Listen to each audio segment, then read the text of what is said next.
جی dear student, السلام علیکم ورحمۃ اللہ وبرکاتہ۔ یہ آپ کے اسلامیات الیکٹیو کا اسلامیات اختیاری جو ہے اس کا آپ کا یہ لیکچر ہے۔ تو ہم پڑھنا آج احسان سے پڑھنا شروع کریں گے۔ ہم احسان کا ٹاپک ہم شروع کر رہے ہیں۔ سب سے پہلے ہم دیکھ رہے ہیں احسان کے لغوی معنی کیا ہے۔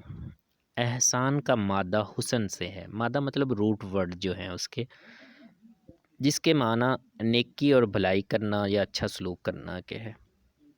اچھا کام کرنا بھی احسان کے ہیں، اور اصطلاحی معنی اس کے تین طرح کے ہیں۔ اصطلاحی معنی اس کے تین طرح کے ہیں۔ نمبر ایک، دوسروں کو ان کے حق سے زیادہ دینا اور خود اپنے حق سے کم لینا۔ کسی نیک کام کو اس قدر ذوق و شوق سے کرنا کہ خدا اور لوگوں کی نظر میں وہ حسین محسوس ہو۔ اللہ کی عبادت اس طرح کرنا کہ گویا تو اس کو دیکھ رہا ہے، اگر تو اسے نہیں دیکھ رہا تو یہ سمجھ لے کہ وہ تجھے دیکھ رہا ہے۔ یہ تین اس کی ڈیفینیشنز ہیں احسان کی۔ اصطلاحی معنی میں نے آپ کو بتایا جیسے ڈیفینیشنز کے ہوتے ہیں، تو یہ تینوں آپ نے تیار کرنی ہے۔ یہ تینوں لکھیں گے تو پھر اس کی ڈیفینیشن کمپلیٹ ہوگی کہ ایک انسان جو ہے وہ خود اپنے حق سے کم لیتا ہے اور دوسرے کو اس کے حق سے زیادہ دیتا ہے، یہ بھی احسان ہے۔ کوئی بھی کام آپ کر رہے ہیں وہ اس کو اس احسن انداز سے کریں، اتنے اچھے انداز میں کریں کہ لوگ بھی اس کی تعریف کریں کہ یار بہت اچھا کام کیا ہے اس نے، اور اللہ کی نگاہ میں بھی وہ پسندیدہ ہو، محبوب ہو اللہ کو بھی، یہ احسان ہے۔ اسی طرح اللہ تعالیٰ کی اس طرح سے عبادت کرنا کہ گویا تو اس کو دیکھ رہا ہے، اللہ بالکل سامنے ہے تیرے، ٹھیک ہے۔ مطلب کیا ہے، انسان خشوع و خضوع کے ساتھ اللہ کی عبادت کرے، دنیا کی طرف مشغول نہ ہو، مؤدب انداز میں۔ اور اگر یہ ممکن نہیں تو کم سے کم یہ ہو کہ اللہ مجھے دیکھ رہا ہے، ٹھیک ہے۔ تو یہ بھی احسان کی ایک ڈیفینیشن ہے۔ اب ہم لانگ کویسچن کی طرف آتے ہیں کہ قرآن کی روشنی میں احسان کی اہمیت بیان کریں۔ تو قرآن کی روشنی میں احسان کی اہمیت درج ذیل ہے۔ سب سے پہلا پوائنٹ ہے حکم خداوندی، کہ اللہ تعالیٰ نے احسان کرنے کا حکم دیا، اور خدا حکم اس چیز کا دیتا ہے جس کی کوئی امپورٹنس ہوتی ہے، جس کی کوئی اہمیت ہوتی ہے۔ اللہ تعالیٰ قرآن پاک میں فرماتے ہیں ان اللہ یأمر بالعدل والاحسان، بے شک اللہ تعالیٰ عدل و احسان کا حکم دیتا ہے۔ گویا عدل جو کرنا ہے اس کی اہمیت اس بات سے واضح ہوتی ہے کہ یہ اللہ تعالیٰ اس کا حکم دے رہے ہیں باقاعدہ طور پر، اور مسلمان حکومتوں پر، مسلمانوں پر بحیثیت مجموعی فرض ہے عدل کرنا، ٹھیک ہے۔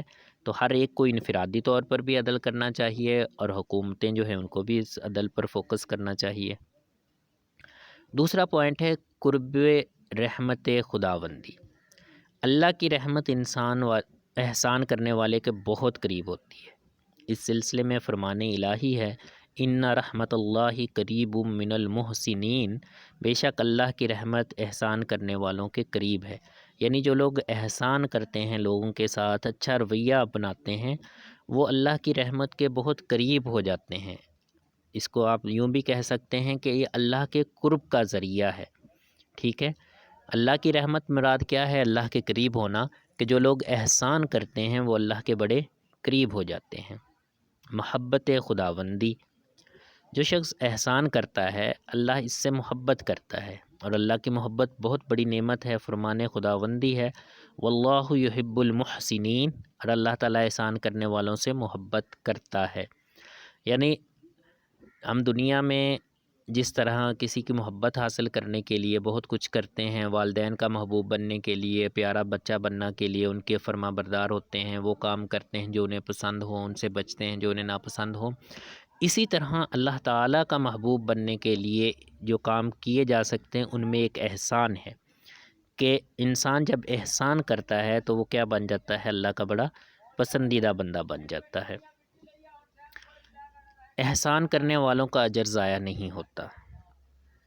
نیکسٹ پوائنٹ کیا ہے کہ احسان کرنے والوں کا اجر ضائع نہیں ہوتا۔ احسان کرنے والوں کو خدا کی طرف سے بہت اجر ملتا ہے، اور یہ اجر کبھی ضائع نہیں ہوتا۔ قرآن مجید میں اللہ تعالیٰ فرماتے ہیں فَإِنَّ اللَّهَ لَا يُضِيعُ أَجْرَ الْمُحْسِنِينَ، بے شک اللہ تعالیٰ احسان کرنے والوں کا اجر ضائع نہیں کرتا۔ مطلب اللہ تعالیٰ جس پر جو احسان کرتا ہے، کسی پر جو احسان والا معاملہ کرتا ہے، تو اللہ تعالیٰ اس کو ایسا اجر دیتے ہیں، ایسا عظیم اجر دیتے ہیں جو کبھی ضائع نہیں ہوگا، وہ ہمیشہ کے لیے محفوظ ہو جائے گا۔ اسی طرح محسنین پر عنایات خداوندی کہ احسان کرنے والوں کے جذبے کو دیکھ کر رحمت خداوندی جوش میں آ جاتی ہے، اور اللہ تعالیٰ فرماتا ہے وَسَنَزِيدُ الْمُحْسِنِينَ، اور ہم احسان کرنے والوں کو عنقریب مزید دیں گے۔ یعنی کہ جو احسان کرتے ہیں لوگ، جو ہیں لوگوں پر جب احسان کر رہے ہوتے ہیں تو اللہ تعالیٰ کی رحمت بھی یہ دیکھ کے جوش میں آتی ہے، اور اللہ تعالیٰ فرماتے ہیں کہ جو دوسروں پر احسان کر رہے ہوتے ہیں ہم بھی قیامت والے دن ان کو مزید عطا کریں گے۔ اور ظاہر ہے جب اللہ تعالیٰ کی رضا کے لیے انسان کسی پر احسان کرتا ہے تو اللہ تعالیٰ جو ہے وہ اس کو مزید نوازتے ہیں، اور وہ اللہ تعالیٰ کے انعامات کے حصول کے لیے وہ انسان مزید آگے سے آگے بڑھتا رہتا ہے۔ رضا الہی کے حصول کا ذریعہ، مسلمان کی زندگی کا مقصود صرف اور صرف رضا الہی کا حصول ہے۔ اس کا سب سے بڑا ذریعہ احسان ہے، فرمان خداوندی ہے والذین اتبعوہم بإحسان رضی اللہ عنہم، اور جن لوگوں نے احسان کے ساتھ پیروی کی اللہ ان سے راضی ہو گیا۔ یعنی اس آیت مبارکہ میں اللہ تعالیٰ نے اپنی رضا کے حصول کا ذریعہ جو ہے وہ احسان کو بتایا ہے، اور اللہ تعالیٰ ایک انسان جو ہے اس کی زندگی کا جو اصل مقصد جو ہے، جو مقصود زندگی ہے وہ کیا ہے؟ وہ اللہ تعالیٰ کو راضی کرنا ہے، اور یہاں پہ اللہ تعالیٰ احسان کو اپنی رضا کا سبب بتا رہے ہیں کہ میرے جو رضا ہے اس کا سب سے بڑا ذریعہ کیا ہے؟ احسان کرنا لوگوں کے ساتھ اچھے طریقے سے، اللہ کی رضا کے لیے، محسنین کے لیے خوشخبری۔ اللہ تعالیٰ نے حضور اکرم صلی اللہ علیہ وآلہ وسلم سے فرمایا محسنین کو خوشخبری دے دیں، یعنی جو احسان کرتے ہیں لوگوں پر، ان کے لیے میری طرف سے خوشخبری ہے۔ وہ کیا ہے؟ وہ بشریٰ للمحسنین، احسان کرنے والوں کو خوشخبری سنا دی۔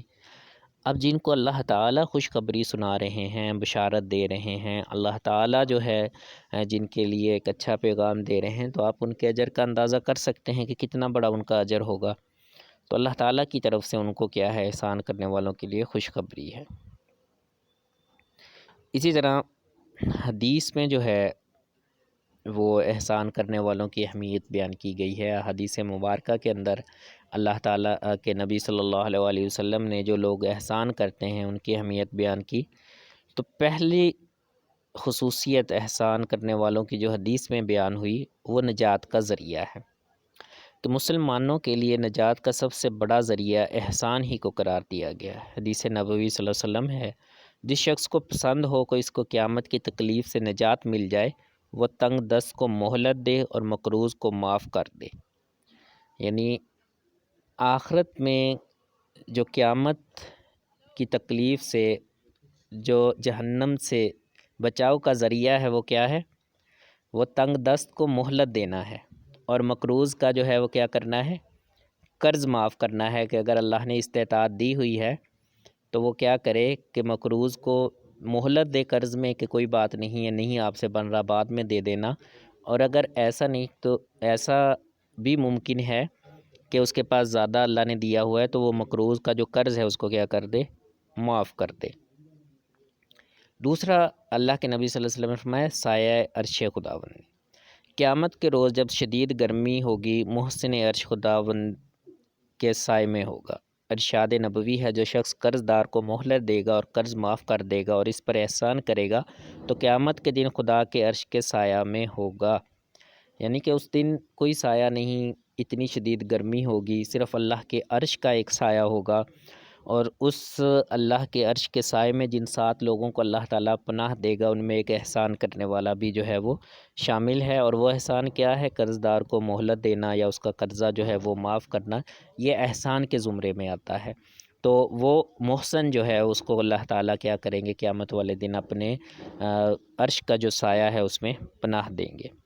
محسن محبوب خدا، محسن اللہ کی محبت کا حقدار ہوتا ہے، اور اللہ کی محبت کا حصول غیر معمولی اعزاز ہے۔ فرمان رسالت ہے مخلوق میں اللہ کے نزدیک سب سے زیادہ محبوب وہ ہے جو اللہ کے کنبے کے ساتھ بھلائی سے پیش آتا ہے، اس لیے اس کی مخلوق کی خدمت اللہ کی نظر میں بہت بڑا مقام رکھتی ہے۔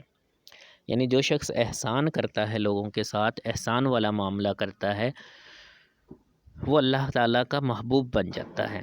اللہ کے نبی صلی اللہ علیہ وسلم نے فرمایا کہ اللہ کے کنبے کے ساتھ، اللہ کا کنبہ کیا ہے؟ اللہ نے فرمایا الخلق و یال اللہ، یہ تمام مخلوق میرا کنبہ ہے۔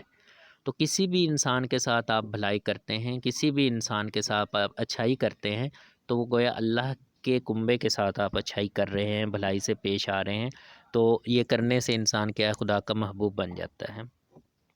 اسی طرح رحمت خداوندی کا مستحق قرار دیا گیا ہے کہ جو انسان مخلوق کے خدا کے ساتھ احسان کرتا ہے، اللہ تعالیٰ کی رحمت کا مستحق ہوتا ہے۔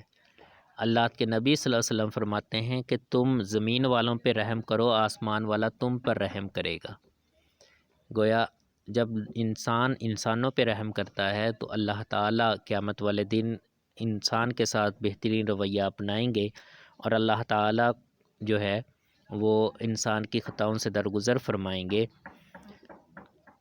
اللہ کے نبی صلی اللہ علیہ وسلم نے ہمیں مخلوق کے خدا پر احسان کر کے اللہ کی نظر میں بڑا مقام پیدا کرنے کا جو ہے وہ ایک طریقہ بتا دیا ہے کہ اللہ کی رحمت کے اگر مستحق ہونا چاہتے ہیں تو لوگوں کے ساتھ کیا کرو؟